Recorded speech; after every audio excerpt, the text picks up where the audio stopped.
오늘은 함께 읽으신 마태복음 10장 16절에서 42절 말씀을 중심으로 마태복음 강의 42번째 시간으로 우리는 그리스도의 강한 용사입니다 라는 제목의 말씀으로 잠시 은혜를 나누겠습니다. 여러분, 성경을 이렇게 딱 펼치면 구약이 있고 신약이 있지 않습니까? 구약 성경의 맨 마지막 책은 말라기서이고 신약 성경의 제일 첫 번째 책은 마태복음입니다. 그래서 말라기를 다 읽고 다음 장을 넘기면 바로 마태복음이 나옵니다. 그래서 말라기서 다음에 바로 마태복음이 나오니까 이 두 책 사이에 시간 차이가 그렇게 많지 않을 거다, 그렇게 생각하는 분들이 있지만 실제로 이 두 책 사이에는 역사적으로 400년이라고 하는 아주 긴 시간의 공백이 존재합니다. 그래서 우리가 신약과 구약 사이를 신구약 중간사라고 부르는데요, 이때 이 400년의 그 시간 동안에 굉장히 많은 일들이 일어났습니다. 우리가 잘 아는 것처럼 여러분, 이스라엘 나라는 이미 나라가 망했습니다. 우리가 마태복음을 읽을 때 이스라엘은 어느 나라의 식민지로 있었습니까? 로마의 식민지로 있었죠. 그러나 이미 나라는 구약에 보면 북이스라엘은 아수르에게 망했고 남유다는 바벨론에게 망했습니다. 그래서 바벨론의 포로로 끌려가서 거기서 70년 동안 노예살이를 하다가 바벨론이라고 하는 이 나라가 페르시아에게 망해버리죠. 그리고 나니까 이제 바벨론의 포로로 끌려갔던 사람들이 이제 거기서 페르시아의 통치를 받으면서 살다가 그 페르시아의 왕 고레스가 이제 너희 나라로 돌아가도 좋다라고 칙령을 내리는 바람에 그때 고국으로 돌아오게 됩니다. 그래서 이스라엘 백성들이 예루살렘으로 돌아오게 되죠. 물론 돌아오기는 했지만 나라가 독립한 건 아니었죠. 여전히 페르시아라고 하는 그 제국의 식민지로 있었습니다. 그래서 이스라엘은 페르시아의 한 변방에 있는 지역으로 이스라엘 백성들이 이제 약간 자유를 누리기는 했지만 여전히 식민 백성으로 살아가야 했습니다. 그런데 이게 끝이 아닙니다. 페르시아의 지배를 받던 이스라엘이 이제는 그리스라고 하는 나라의 지배를 받게 됩니다. 왜냐하면 페르시아하고 이 그리스하고 이제 전쟁을 해가지고 이번에는 그리스가 이겼거든요. 이때가 언제냐면 우리가 잘 아는 알렉산더 대왕 아시죠? 그 알렉산더 대왕이 그리스의 탁월한 왕이었습니다. 그래서 주변에 있는 나라들을 다 정복했기 때문에 이스라엘 백성들은 이제 페르시아가 아니라 그리스라고 하는 나라의 이제 지배하에 들어가게 됩니다. 그러다가 알렉산더가 이제 죽습니다. 알렉산더가 죽은 다음에 4명의 장군이 이제 나라를 4개로 나누어 가지고 각각 통치를 하게 되지 않습니까? 이때 이 4나라 사이에 특별히 이스라엘은 지정학적으로 그 4나라 가운데 2나라 사이에 끼어 있었습니다. 그렇기 때문에 한 번에는 이 나라의 압제를 당했다가 또 한 번은 이 나라의 압제를 당했다가 그렇게 하면서 엄청나게 고생을 하게 됩니다. 나중에 그 한 나라의 왕 중에 안티오쿠스 에피파네스라고 하는 굉장히 악한 왕이 있었을 때 그때 이스라엘 백성들을 굉장히 많이 괴롭혔습니다. 특별히 이스라엘 백성들이 거룩하게 여기는 그 성전에다가 제우스, 그리스의 그 제우스 신상을 만들어 가지고 거기 세워놓고 이스라엘 백성들 보고 거기 절하라고 그렇게 시켰습니다. 그러니까 하나님의 백성으로서는 여러분, 이게 절대 할 수 없는 일이잖아요. 나 외에 다른 신을 두지 말고 나 외에 다른 신에게 절하지 말라 그렇게 명령하고 그 하나님의 명령을 목숨처럼 여겼던 하나님의 백성들이었으니까 차마 그 명령을 지킬 수가 없는 거예요. 그런데 그런 이스라엘 백성들에게 이런 절대 따를 수 없는 명령을 이 안티오쿠스 에피파네스라고 하는 이 왕이 그렇게 명령을 내린 거죠. 그래서 이때 제사장 중에 한 사람이었던 마따디아라고 하는 사람이 있었는데요. 이 사람이 절을 하라고 시키는 그 관리들을 다 죽이고 도망을 갑니다. 그리고 도망을 가서 이제 세력을 모읍니다. 독립운동을 시작한 거죠. 그에게 이제 5명의 아들이 있었는데 그 5명의 아들을 중심으로 많은 사람들이 이렇게 모여서 독립운동을 일으킵니다. 그 5 아들 중에 3번째 아들이 유다라고 하는 아들이 있었는데요. 이 유다라고 하는 이 아들의 별명이 뭐였냐면 막카비라는 별명을 가지고 있었습니다. 막카비라고 하는 게 무슨 뜻이냐면 쇠망치라는 뜻입니다. 그러니까 굉장히 막 이렇게 막 쇠망치처럼 굉장히 막 이렇게 거칠고 그죠? 막 좀 과격하게 이제 독립운동을 일으켰던 그런 사람인 거죠. 그래서 이 막카비가 사람들을 모아가지고 그리스와 싸워서 이깁니다. 그래서 예수님이 오시기 전에 잠깐 동안 이스라엘이 독립된 나라로 그렇게 세워졌던 적이 있습니다.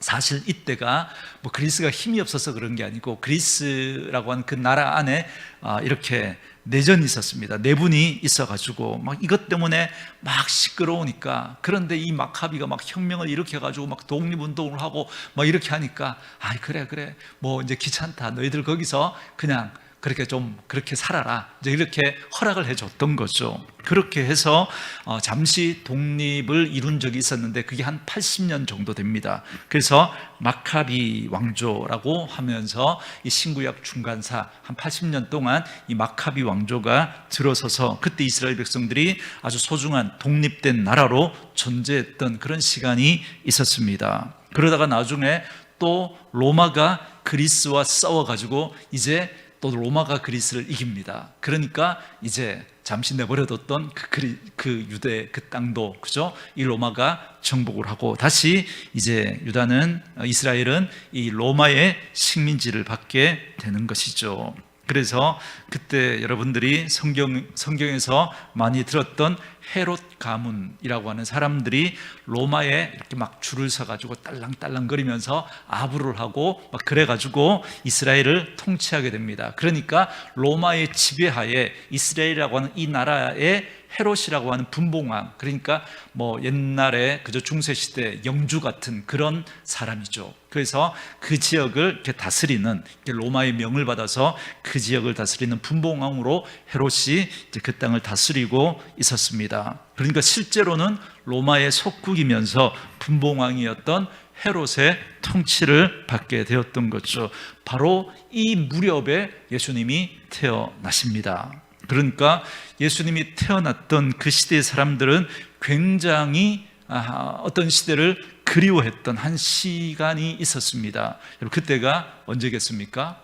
마카비 왕조, 그죠?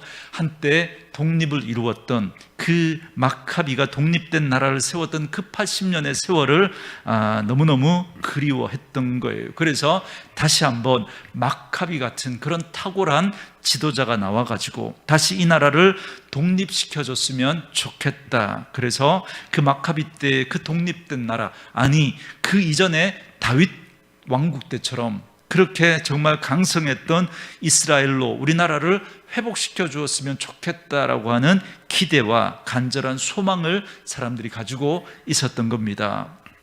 그래서 어디 마카비 같은 그런 지도자 없을까 이렇게 바라보다가 사람들의 눈에 한 젊은이가 눈에 들어오기 시작하는 거예요. 놀랍게도 이 사람은 병자를 고치고 오병이어로 그저 5,000명을 여기고 5,000명을 먹이고 12광주리에 또 그렇게 광주리를 남기고 풍랑을 잠잠케 하고 귀신을 쫓아내고 뭐 엄청난 능력을 행하니까 그런 이 예수님에 대한 소문이 사람들 사이에 쫙 퍼져나간 거죠.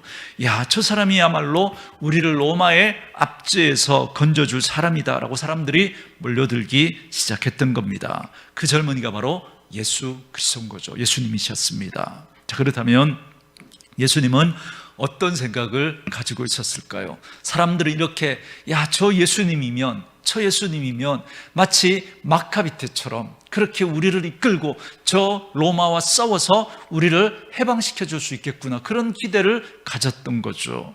그렇다면 예수님은 어떤 생각을 가지고 있었겠습니까? 예수님도 전쟁이 필요하다라는 그런 생각을 하고 계셨습니다. 그런데 예수님이 싸워야 할 대상은 로마가 아니었고요, 전혀 다른 대상이었습니다.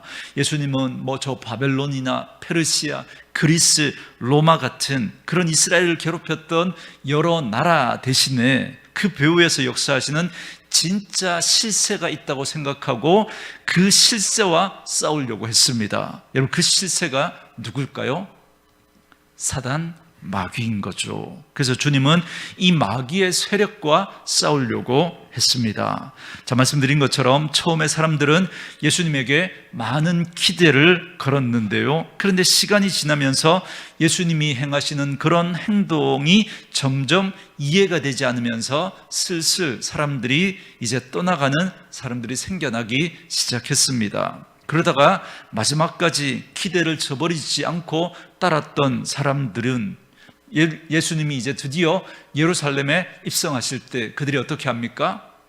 호산나 다윗의 자손이여, 막 이렇게 종려나무 가지를 흔들고 자기 옷을 벗어다가 길에다가 깔고 막 그렇게 예수님을 열렬하게 이렇게 환호하지 않았습니까? 여러분, 그 이유가 뭐였습니까?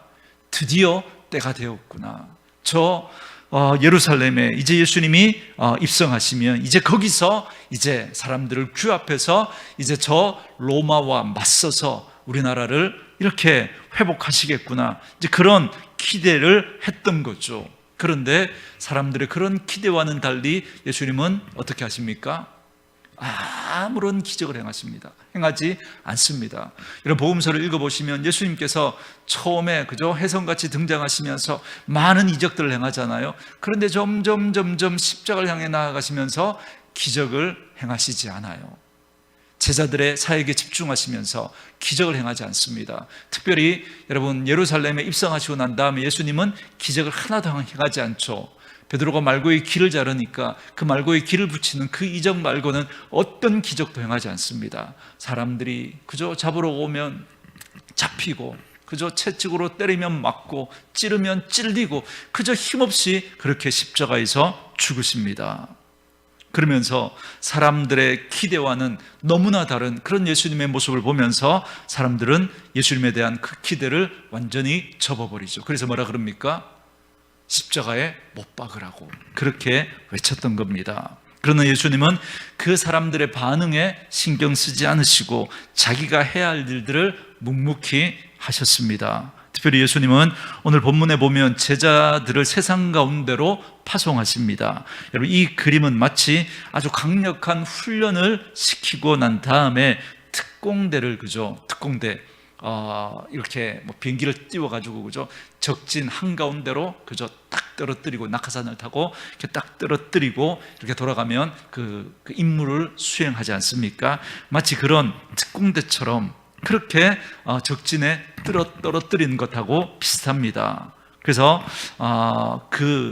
적진 한복판에 들어가서 마귀의 그 쇠사슬에 묶여서 신음하고 있는 많은 백성들을 구출하라고 이들을 지금 세상 가운데 보내고 있는 겁니다.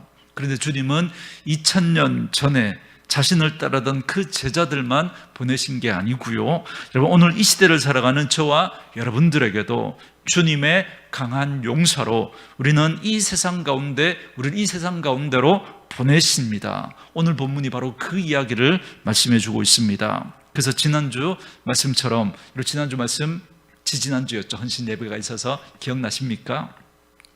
제목만 떠올리셔도, 제목이 교회는 부름받은 교회이면서 동시에 교회는 보냄받은 교회다, 그렇게 말씀드렸지 않습니까? 그래서 우리는 여기서 은혜를 받고, 여기서 말씀을 받고, 여기서 성령 충만을 받아서 우리는 우리의 삶의 현장인 가정과 직장과 학교와 그 삶의 현장으로 세상 한가운데로 들어가서 마귀의 사슬에 묶여서 신음하는 그러한 사람들을 건져내야 합니다. 그래서 절망 가운데서 희망으로, 죽음 가운데서 생명으로, 어둠 가운데서 빛으로 이끌어내는 이 사명을 감당해야 되는 것입니다. 그래서 주님께서 오늘 제자들을 보내시는 그 모습처럼 오늘도 저와 여러분들을 그렇게 세상으로 보내시는 것입니다. 그런데 주님은 보내시면서 특별히 이렇게 말씀하십니다. 내가 지금 너희들을 보내는데 마치 이리떼 가운데로 양을 보내는 것과 같다, 이렇게 말씀하시죠. 그러니까 정말 힘든 곳으로 이 특공대들을 보내신다는 거죠. 그런데 지금 여러분들의 이렇게 눈빛을 이렇게 보니까 저는 특공대 안 하고 그냥 민간인으로 그렇게 주님을 따르고 싶습니다, 뭐 이런 눈빛인 것 같아요. 그죠? 제가 그런 마음 충분히 이해합니다. 좀, 그죠? 이렇게 주일 잘 지키고, 그죠? 교회에 와서 또 교회 또 헌신하고 봉사하고 좀 착하게 살고, 그저 세상 가운데서 그냥 욕 안 먹고 살고 뭐 그 정도로 그렇게 신앙생활하고 싶은 그런 마음들이 저와 여러분에게 아마 있을 것 같습니다. 그러나 주님은 우리에게 세상 한가운데로 그리스도의 용사로 저와 여러분들을 보내시기를 원하신다라는 겁니다. 그러면서 오늘 제자들에게 특별히 몇 가지 중요한 말씀을 주시는데요, 이 말씀은 오늘 이 시대를 살아가는 그리스도의 용사로 살아가야 할 우리들에게 주시는 말씀이기도 합니다. 그래서 저와 여러분이 오늘 이 말씀을 좀 잘 귀 기울여 들었으면 좋겠습니다. 첫 번째 주시는 말씀은 뭐냐면 뱀같이 지혜롭고 비둘기같이 순결하라라는 겁니다. 그냥 지혜로워라, 순결해라, 이렇게 말씀하면 오히려 더 이해가 잘 될 것 같은데, 그런데 오늘 이 말씀 앞에 뭐가 붙어 있어요? 뱀같이 지혜로워라. 이 단어가 딱 뱀같이, 이 단어가 붙는 바람에 여러분 머리가 복잡해집니다. 그죠? 여러분 뱀 하면 떠오르는 이미지가 어떤 겁니까? 에덴 동산에서 아담과 하와를 꼬드겨 가지고 그 뱀이 제일 꼬드겼던, 그죠? 그 뱀이 제일 먼저 떠오를 겁니다. 얼마나 머리가 잘 돌아가는지, 아담과 하와를 꼬드겨 가지고 선악과를 따먹게 만들었던 이 뱀 이야기를 주님이 하시는 겁니다. 그래서 오늘 주님이 하시는 이 말씀, 뱀같이 지혜롭고 비둘기같이 순결하라라고 하는 이 말은 둘을 딱 떼놓으면 굉장히 이해하기가 어렵습니다. 여러분, 그래서 이 구절을 이해하려면 이 둘을 합쳐서 생각을 해야 됩니다. 그러니까 이런 뜻인 거죠. 정말 탁월한 지혜가 필요한데 그 안에는 반드시 비둘기 같은 순결함이 있어야 한다라는 것입니다. 그러나 에덴 동산의 뱀은 지혜롭기는 했지만 뭐가 없었어요?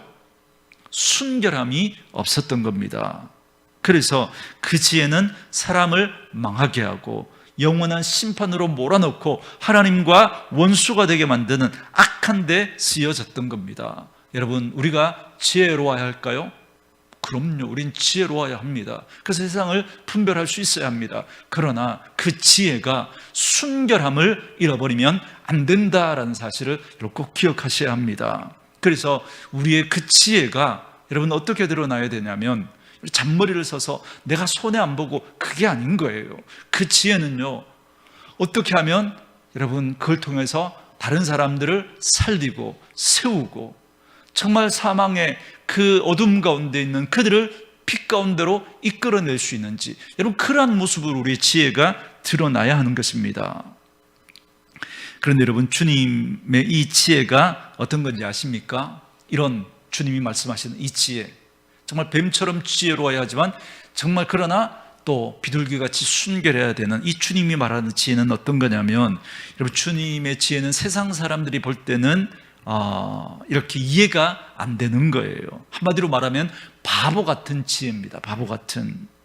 여러분 주님의 지혜가 제일 함축되어 있는 게 어디냐면 십자가입니다. 십자가의 도, 이게 미련한 거잖아요. 그죠? 그래서 사람들이 볼 때는 이게 너무너무 미련하고 어리석게 보이는 거예요. 여러분 십자가에 달려 돌아가실 때 그 주님을 따르는 많은 사람들이 볼 때는 이게 너무너무 허망한 거였거든요.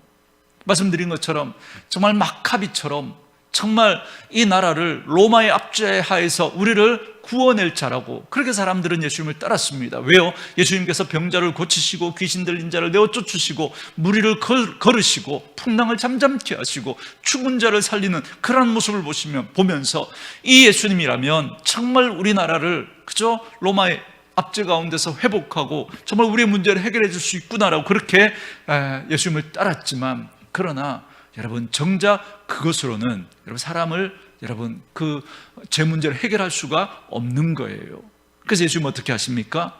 십자가에서 자신을 내어주십니다. 십자가에서 우리가 진 그 모든 죄의 값을 지불하시고 우리를 살려내신 거죠. 여러분 이게 세상이 바라볼 때 도무지 이해가 되어지지 않는 거예요. 그래서 사람들은 예수님을 버렸던 겁니다. 그런데 여기에 놀라운 비밀이 있습니다. 한 알의 밀알이 떨어져서 죽는 곳에 수많은 열매가 맺히는, 이게 바로 주님의 지혜인 거죠. 그래서 주님의 지혜로 사는 건 뭔가면 발을 씻겨주고 내가 손해를 보고 다른 사람을 세우기 위해서 내가 힘든 일을 마다하지 않는 이런 고난을 통과하는 그런 지혜인 겁니다. 바로 이 지혜가 수많은 사람들을 살려낼 수가 있는 겁니다. 바울은 이 주님의 지혜에 대해서 고린도전서 1장 18절부터 25절에서 이렇게 말씀하셨습니다. 우리 말씀 한번 찾아볼까요? 여러분 본문 표시하시고 고린도전서 1장 18절에서 25절까지, 고린도전서 1장 18절부터 25절 말씀까지.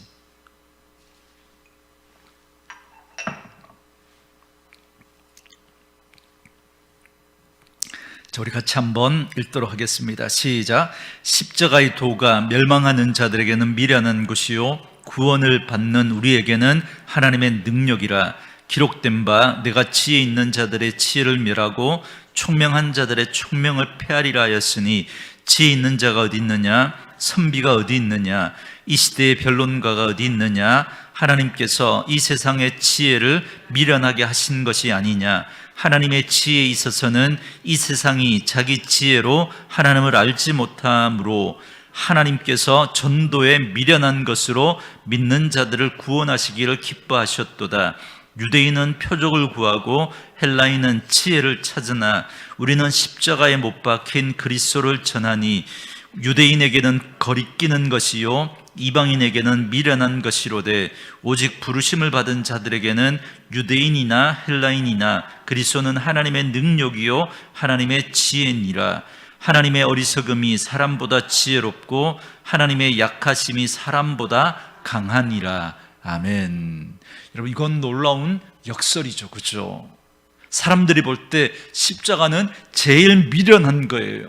저렇게 맨날 당하고 바보 같고 죄래 같고 뭘 하겠나 싶은데, 그런데 거기서 엄청난 생명의 역사가 나타나는 겁니다. 여러분 열심당원이라고 들어보셨죠? 예수님 당시에 열심당원이 있었습니다. 예수님의 제자 중에 시몬이라는 제자가 바로 이 열심당원 출신이죠. 이들은 품속에 뭘 품고 다녔냐면 가슴속에 단검을 품고 다녔습니다. 언제든지 그 로마의 앞잡이 같은 사람들을 만나면 그죠? 지체 없이 찔러 죽이면서 혁명을 꿈꿨던, 그러니까 제2의 마카비 혁명을 꿈꾸는 그 사람들이 바로 이 열심당원들이었습니다. 당연히 그들은 예수님이 그런 일을 해줄 줄 알았거든요. 그래서 제일 앞장서서 혁명을 일으켜서 로마를 물리치고 이스라엘을 독립시켜 줄 줄 알았습니다. 그런데 예수님의 지혜는 그런 게 아니었습니다. 오히려 자기가 뺨을 맞고 욕을 먹고 매를 맞고 침뱉음을 당하고 결국에는 십자가에서 달려 돌아가시는, 이건 말도 안 되는 지혜거든요.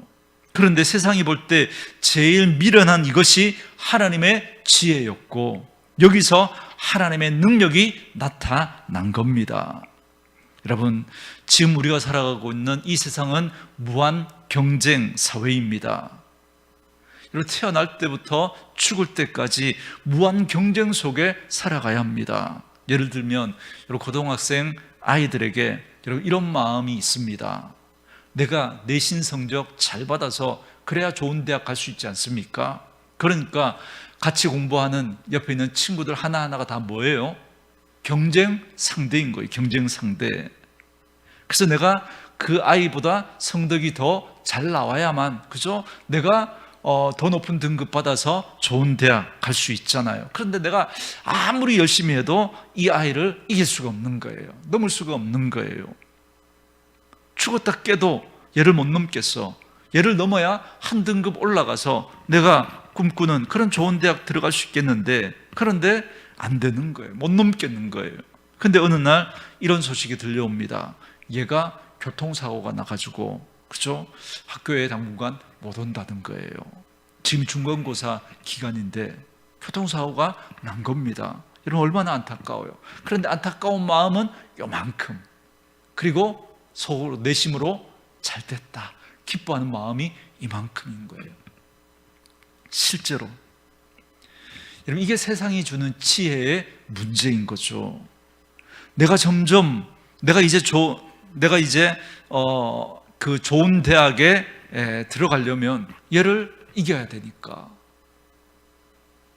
보세요. 또 내가 이제 대학을 졸업해서 이제 회사에 들어가서 취업을 했습니다. 그래서 이제 회사에 들어가서 취업을 해서 평사원일 때는, 그죠? 옆에 있는 친구들이, 그죠? 같이 입사한 친구들이 다 이렇게 좋은 친구였는데, 이제 진급하려고 하니까 점점 관문이 좁아지잖아요. 근데 유력한 경쟁자가 집안 사정으로 회사를 그만뒀다는 거예요. 안타까운 마음은 요만큼, 속으로 잘 됐다라는 마음은 이만큼인 거죠. 이게 세상의 지혜입니다. 여러분, 세상의 지혜는요, 누구를 밟고 잡아당기고 내가 앞서가고 내가 올라가야 성공하는 게 여러분 세상의 지혜입니다. 그래서 그 세상의 지혜 속에 던져진 사람들은, 소수의 사람들이 올라가는 대신에 대부분의 사람들은 밀려나고 소외되고 실패한 인생을 사는 것 같은 그런 삶을 살아가게 되는 거거든요. 여러분, 1등의 자리는 하나인데 여러분 어떻게 다 1등이 될 수 있겠습니까? 다. 여러분, 기독교가 그저 고지론이라고 그래서, 그죠? 예수 믿는 사람들이 전쟁을 할 때도 고지가 있으면 그 고지를 점령해야, 그죠? 전쟁에서 유리하잖아요. 그래서 옛날에 그 전쟁 보면 고지를 두고, 그죠? 막 치열한 싸움이 막 벌어지고 그렇지 않았습니까? 그래서 우리 기독교에, 그죠? 일부 이렇게 주장하는 분들이 있습니다. 예수 믿는 사람들이 무조건 잘 돼야 된다는 거예요. 성공해야 된다는 거예요. 1등 해야 된다는 거예요. 그래야 하나님의 영광을 드러낼 수 있고, 그래야 전도도 되고, 뭐 그런 이야기를 합니다. 여러분, 이건 세상의 지혜인 거죠. 여러분, 그 방법으로 예수님께서 여러분 그렇게 세상을 구원하려고 했으면 예수님은 그 십자가를 지면 안 되는 거예요. 예수님은 어떻게 해야 돼요? 사람들이 조롱하고 그렇게 할 때 네가 하나님의 아들이거든 내려와 봐라 그럴 때 어떻게 해야 돼요? 짠, 내려와야죠. 그랬으면 사람들이 환호하고 그랬을지 모르지만 인간의 죄의 문제를 해결할 수가 없는 거거든요. 그 방법으로는 안 되는 거거든요. 그런데 우리는 그 방법으로 세상에 그저 복음을 전하려고 하는 거예요. 그 방법으로 하려고 하는 거예요. 그 방법으로 세상의 지혜를 가지고 하려고 하는 거예요. 아닌 거예요. 여러분, 제가 말씀드렸죠. 여러분, 그 그리스도의 비밀을 하나님께서, 이 복음은 그저 보배와 같은 거예요. 그런데 하나님은 그 보배를 어디에다가 담으셨다 그래요? 질그릇 속에. 그러면 이 보배가 드러나려면 여러분 어떻게 해야 돼요? 이 질그릇이 깨져야 돼요. 그런데 우리는 어떻게 해요? 이 질그릇에다가 레이스를 달고, 그죠? 금박을 붙이고 막 이렇게 막 장식을 해가지고, 봐라, 예수 믿고 나 이렇게 복 받았다 이러면서 뭘 자랑해요? 그 질그릇을 자랑한다니까. 질그릇을. 아니요, 그걸 깨뜨리는 거예요. 그걸 깨뜨리는 거. 여러분, 깨뜨린다는 게 여러분 뭐 무조건 예수 믿는 사람들은 다 못 살고 그 이야기가 아닌 거죠.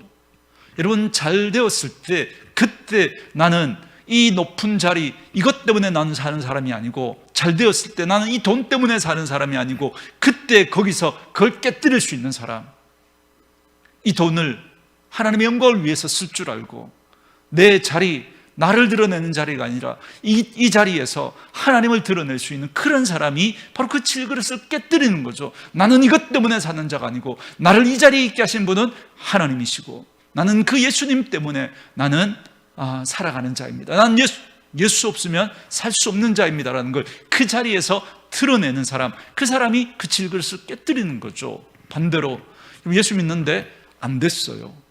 가진 게 없어요. 그러면 사람들은 뭐라고 합니까? 불평하고 불만하고 원망하고, 여러분 그렇게 비관하면서 살죠. 그런데 그때 질그릇을 깨는 건 뭐냐면, 그럼에도 불구하고 나는 예수님 때문에 웃을 수 있고, 나는 예수님 때문에 행복할 수 있고, 나는 예수님 때문에 살아갈 수 있다고 다시 그 자리에서 일어설 수 있는 사람, 그 사람이 그 질그릇을 깨뜨리는 거죠. 그럴 때 누가 드러나요? 보배 대신 그리스도가 드러나는 것이죠. 그래서 우리는 이 세상 가운데서 다르게 살아가는 거예요. 이 세상 속에서 우리는 똑같이 세상 속에 살아가지만 다른 태도와 자세로, 다른 방법으로, 다른 패턴으로 살아가는 거죠. 밟고 당기고 그렇게 막 이렇게 밟고 일어서서 올라가서 그렇게 해서 막 이렇게 내가 잘 돼야 하는 게 아니라, 그 세상 성공이 아니라 그곳에서 주님의 지혜를 가지고 그 십자가의 방법으로 살아가는 사람, 그 사람을 통해서 하나님은 오늘도 세상 가운데 당신의 일을 드러내는 것입니다. 그렇기 때문에 여러분, 예수님 때문에 내가 좀 더 손해보고 내가 다른 사람들을 섬길 수 있고 그들을 세워서 그들이 잘 되는 걸 기뻐하고 박수 쳐주는, 이게 여러분 세상 하나님의 지혜인 거죠. 그런데 여러분, 그런 지혜는요, 잠깐은 인정을 받지만 오랜 시간 동안 그렇게 하는 건 여러분 쉽지 않습니다. 오히려 그렇게 하면 사람들이 무시합니다. 예를 들면 이런 거죠. 만약에 여러분들이 8시까지 출근해야 되는데, 그런데 30분 일찍 7시 30분에 출근을 해가지고, 그죠? 뭐 이렇게 청소를 해놓고 꽃도 꽂아두고 커피도 타가지고, 그죠? 이렇게 이제 출근하는 사람들, 그죠? 따뜻한 커피 한 잔씩을 이렇게 나눠주고, 처음에 그렇게 하면 사람들이 뭐라 그랬겠습니까? 엄지손가락을 세우면서 정말 최고라고, 그죠? 감사하다고 막 그렇게 이야기할 거예요. 그런데 이걸 쭉 하면 어떻게 돼요? 당연하게 여겨요. 그렇죠? 당연하게. 그러다가 여러분 몸이 안 좋아서 8시에 이제 출근을 했습니다. 그러면 사람들이 뭐라 그래요? 오늘 커피 왜 안 줘? 그래요. 그죠? 마치 당연히 줘야 되는 것처럼. 여러분, 사람들은 그렇게 하면 감사하는 게 아니라 당연한 게 돼버리고, 나는 마치 이 사람 밑에서, 자기 밑에서 자기를 섬겨야 되는 그런 사람처럼 취급해 버립니다. 힘들고 어려운 사람 대신해서 당직을 서주면요, 처음에는 너무 고맙다 그러지만 자꾸 그렇게 해주면요, 나중에는 당연히 그렇게 해줘야 되는 것처럼 그렇게 여겨버립니다. 그러면 좋은 마음으로 시작했는데 이게 이제 나중에는 이런 마음이 드는 거죠. 사람들이 나를 아주 졸로 보내. 나 이런 거 더 이상 안 해. 이렇게 되는 거죠. 그런데 이 바보 같은 섬김의 자리, 희생의 자리, 내가 십자가를 지고 가는 그 자리야말로 주님이 기뻐하시는 진정한 지혜의 자리라고 말씀하십니다. 주님은 우리를 세상 가운데 보내시면서 이리때 가운데 양을 보내는 것 같다라고 말씀하시는 거죠. 세상은 우리가 주는 그런 호의를 여러분 호의로 받지 않아요. 마치 이리때처럼 그런 세상 가운데 하나님이 우리를 보내신다라는 겁니다. 그런데 여러분, 오늘 본문을 잘 보시면요, 내가 보낸다라고 하면서 내가 이렇게 강조되어 있는 걸 알 수 있습니다. 우리말 성경에는 잘 표시가 안 나와 있지만 원어 성경에 보면 내가 보낸다라고 하면서 주님은 내가 보낸다라는 사실을 굉장히 강조하고 있는 겁니다. 이게 무슨 말이냐면, 주님은 대책 없이 그냥 우리를 이리때 가운데 보내시는 게 아니라는 거죠. 아무 대책 없이 그냥 보내서 그 이때에게 다 먹혀 죽도록 그렇게 던져놓는 게 아니라 분명히 어떤 대책이 있고, 제가 어디까지 했죠?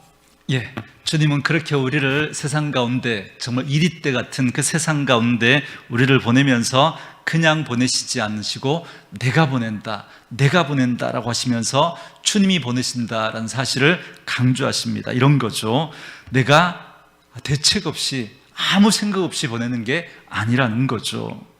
그래서 주님께서 보내실 때 분명히 거기에는 뜻이 있고 하나님의 계획이 있고 하나님이 함께 하시면서 이 어려움을 이겨낼 수 있는 힘을 주시는 그 모든 걸 가지고 우리를 세상 가운데로 보내신다라는 겁니다. 그래서 두 번째로 주시는 말씀은 뭐냐면 두려움 없이 핍박을 이겨내라는 겁니다. 왜냐하면 내가 보내기 때문에, 내가 너희와 함께 할 것이기 때문에 주님께서는 두려움 없이 핍박을 이겨내라 말씀하십니다. 사실 주님의 말씀을 들고 세상 가운데로 우리가 주님의 용사가 돼서 들어가면 많은 핍박과 환난을 겪게 되어 있습니다. 그래서 22절 말씀에 보면 이런 말씀을 주십니다. 우리 22절 오늘 본문 같이 한번 읽어볼까요? 22절 다시 본문으로 돌아오셔서 22절 말씀 같이 읽습니다. 시작. 또 너희가 내 이름으로 말미암아 모든 사람에게 미움을 받을 것이나 끝까지 견디는 자는 구원을 얻으리라. 아멘. 그러니까 미움 받을 걸 각오하라는 거예요. 그리고 그 미움을 받을 때 어떻게 하라고요? 견디라는 겁니다. 여러분, 일제 감정기 때도 보면요, 우리의 믿음의 선배들이 잡혀가서 매를 맞고 감옥에 갇히고 때로는 순교하고 하는 이런 가슴 아픈 이야기들을 우리가 듣지 않습니까? 그때 성도들이 하는 게 뭔가 하면 견디는 거였어요. 견디는. 그런데 그냥 견디는 게 아니라 주님은 이렇게 말씀하십니다. 두려워하지 말아라. 오늘 본문에 보면 두려워하지 말라라는 말이 3번 나옵니다. 두려워하지 마라. 그들이 모든 힘을 가지고 있고 그냥 우리는 그 앞에서 아무것도 아닌 것처럼 보이지만 그러나 두려워하지 말아라. 주님은 우리에게 이렇게 정신 승리하라고 이 말씀을 주시는 게 아니라 주님 자신도 이 고난을 이기고 마침내 승리하셔서 완전한 승리자가 되셨기 때문에 그 주님이 함께 하실 것이기 때문에 두려워하지 말라라고 우리에게 말씀해 주고 있는 겁니다. 사랑하는 성도 여러분, 요즘은 우리가 믿음으로 살려고 한다고 해서 그래서 이렇게 우리 일제시대 때처럼 막 붙들려 가서 매를 맞고 감옥에 갇힐 정도로 핍박을 받는 여러분 그런 시대는 아니지 않습니까? 그렇지만 회사에 가면 예수 믿는다는 이유로 많은 사람들의 눈총을 받을 때가 있습니다. 특별히 우리 코로나 시대를 겪으면서 우리 그런 따가운 눈총 많이 받지 않았습니까? 주일날 교회 갔다 왔다라고 하는 그 이유 때문에 마치 바이러스를 그렇게 옮기는 그런 주범인 것처럼 그렇게 이렇게 우리를 향해서 레이저를 쏘고 좀 그런 시기가 있었습니다. 때로는 우리가 이런 핍박을 견뎌내야 한다는 거죠.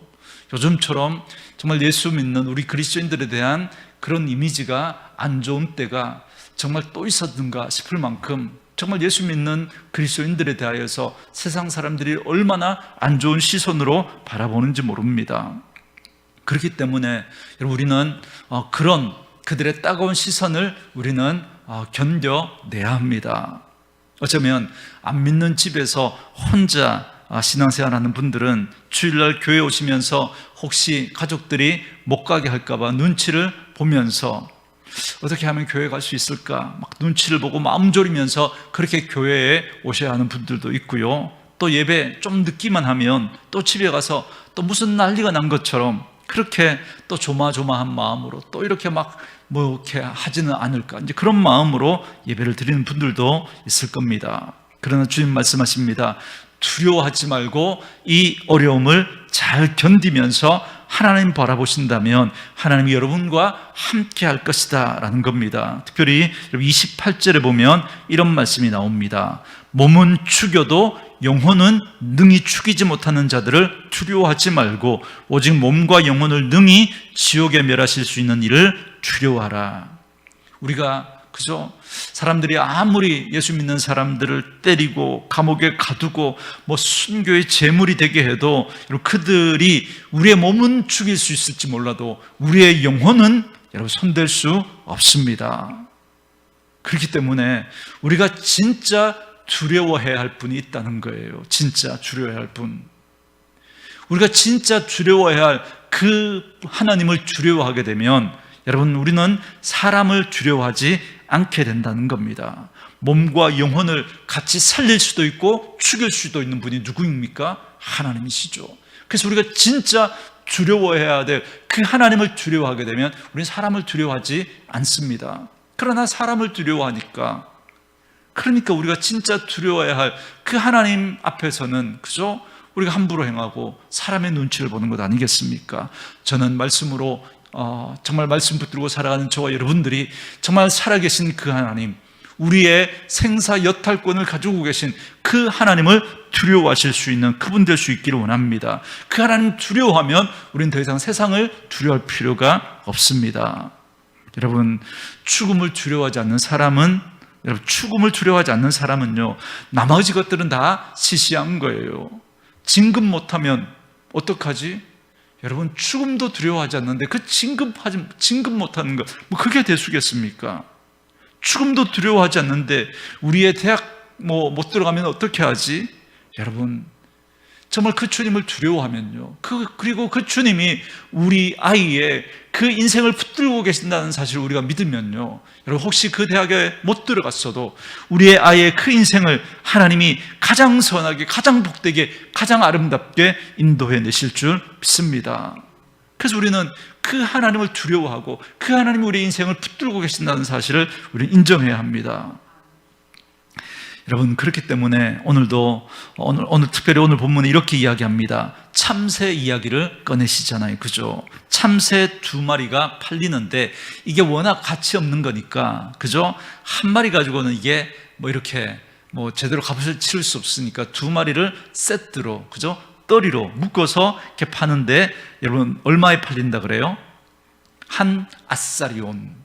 이 아사리온이라고 하는 게 이게 동전의 단위인데요, 여러분, 데나리온은 들어보셨죠? 노동자 하루 품삯이 한 데나리온이지 않습니까?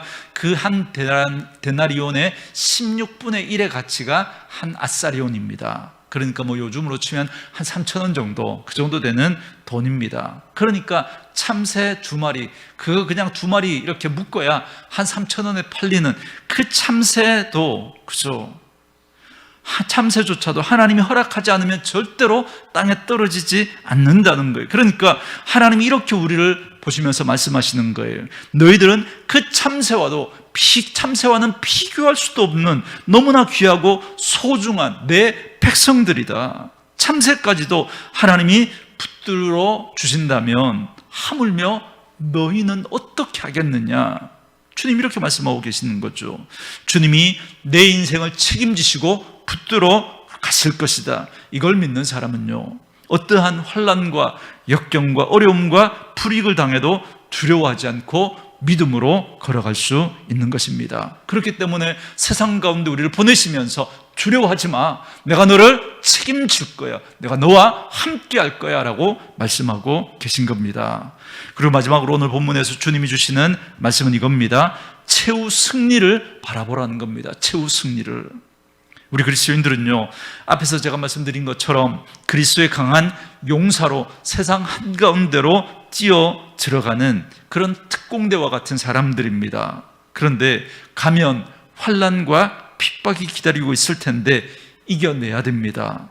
이렇게 말하면 속으로 이렇게 여러분 생각할 수 있겠죠. 주님의 말씀에 순종하고 가면 진짜 고달프겠다.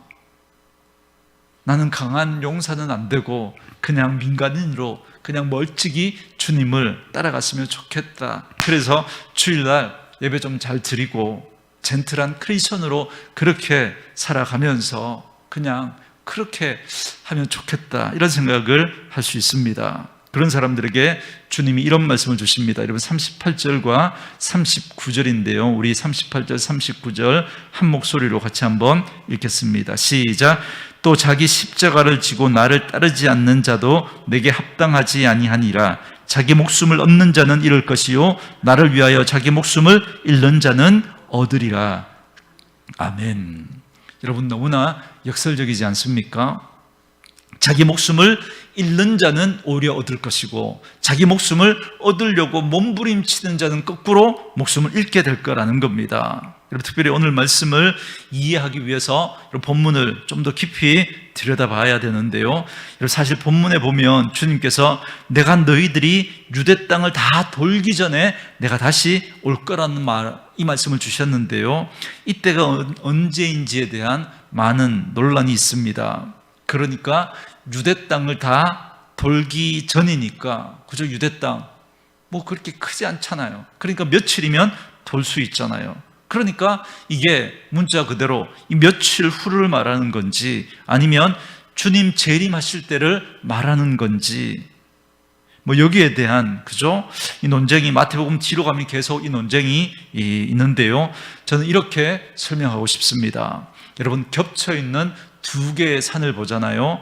앞에 앞산이 있고 뒤에 뒷산이 있습니다. 그래서 이렇게 보면 이 앞에 있는 앞산과 뒤에 있는 뒷산이, 그죠? 이렇게 딱 붙어 있는 것처럼 보여요. 그죠? 그런데 이 앞산에 올라가서 그 뒷산을 보면요, 이게 붙어 있는 게 아니고 굉장히 멀리 이렇게 떨어져 있는 것처럼 보이게 됩니다. 떨어져 있는 걸 보게 되는 거죠. 그러니까 실제로 멀리 떨어져 있는데 밑에서 보니까 두 산이 딱 붙어 있는 것처럼 그렇게 보였던 거죠. 그래서 오늘 이 말씀은 주님이 가까운 미래에 대해서 이야기하시지만 먼 미래, 주님이 다시 오실 그날까지 이 이야기가 같이 담고 있는 거예요. 그러니까 중의적인 의미가 여기에 담겨져 있는 겁니다. 그러니까 이런 겁니다.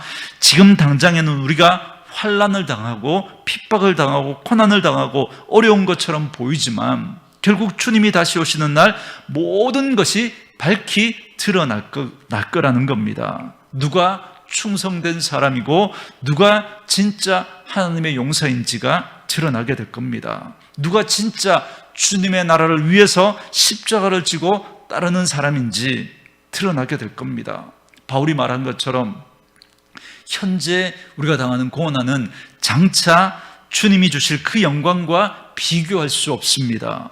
주님은 마지막 날 우리에게 놀라운 그 하나님 나라의 영광을 선물하실 것이고 또 주님 나라를 위해서 산 사람들에게 아름다운 상을 허락하실 것입니다.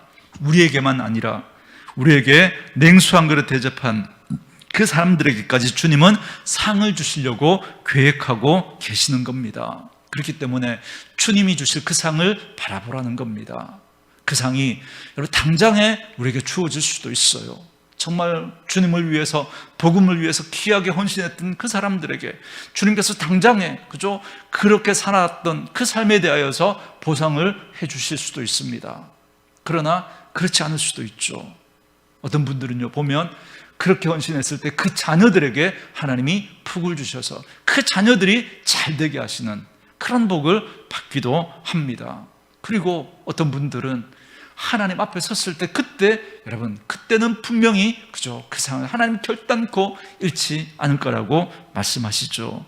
여러분, 언제 잃지는 모르지만 그러나 분명히 하나님이 우리에게 가져다 주실 그 복음을 위해서 주님의 말씀에 순종하고 주님이 주신 그 십자가의 지혜를 붙들고 살아갔던 사람들에게는 분명히 하나님께서 그 상을 주실 것입니다. 사랑하는 성도 여러분, 교양 있는 그리스도인으로 사는 것이 여러분의 목표가 아니었으면 좋겠습니다. 저는 저와 여러분들이 매력적인 그리스도인이 되기를 원합니다. 그렇다고 해서 여러분들이 그냥, 그죠? 뭐 오늘 주시는 주님의 이 말씀은 그냥 외면하고, 그죠? 그냥 그렇게 말씀드린 것처럼 그냥 멀찍이서 그냥 젠틀한 그런 사람으로만 살아가는 것이 아니라 정말 세상 한가운데서 정말 하나님께서 우리를 그리스도의 강한 군사로 하나님께서 용사로 우리를 보내셨다라고 하는 이 사실을 꼭 기억하고 세상 가운데서 여전히 주님을 알지 못하는, 여전히 흑암 가운데서 그 어둠에 매여 있는 그들에게 예수 그리스도를 전하는 그리스도의 강한 군사로 하나님 우리를 보내신 거예요. 우리 한 분 한 분이 그렇게 복음을 전하고 우리를 통해서 다른 이가 예수 믿고 주님의 사람으로 그리스도의 제자로 세워지는 그 일에 하나님은 저와 여러분들이 쓰임받기를 원하시는 겁니다. 그 일들을 저와 여러분들이 감당하는 그런 분들 되었으면 좋겠습니다. 그래서 그 적진 한복판에 들어가서 그리스도의 깃발을 꽂는, 여러분, 하나님의 나라는 그죠? 이렇게 대통령을 누구를 세우고 누구를 어떻게 해가지고 한 시스템을 바꾸고 이렇게 임하지 않습니다. 여러분, 절대 그런 말에 속으시면 안 됩니다. 그리스도의 여러분 나라는 마치 점조직처럼, 그죠? 저 세상 한가운데 그죠? 이 특공대를 주님이 그죠? 보내신 것처럼, 그래서 거기에서 주님이 보내신 그 작전을 하면서 거기 그리스도의 깃발을 꽂는 거예요. 우리 가정에 그리스도의 깃발을 꽂고 이곳에 하나님의 나라와 통치가 이루어질 수 있도록, 이 형국이라고 하는 이 경주 지역, 이 불교, 이 우상의 땅 가운데 이 형국에 하나님께서 이 온누리 교회로 하나님께서 깃발을 꽂으신 거예요. 여기서 우리가 그리스도의 깃발을 꽂고 하나님의 말씀을 순종하고 그 말씀 앞에 주님의 그 다스림 속에 이곳에서 우리가 하나님의 나라를 세워가고 경험해가는 그런 사람들로 하나님 우리를 세우신 겁니다. 여러분의 가정에 특공대로 보내신 거고, 여러분의 직장에, 여러분의 학교에, 여러분의 일터에 하나님께서 그렇게 저와 여러분들을 보내신 겁니다. 저는 그 한복판에서 그 하나님의 나라를 깃발을 꽂으며 하나님 나라를 세워가는 그런 귀한 하나님의 사람들로 세워질 수 있기를 주의 이름으로 축원합니다.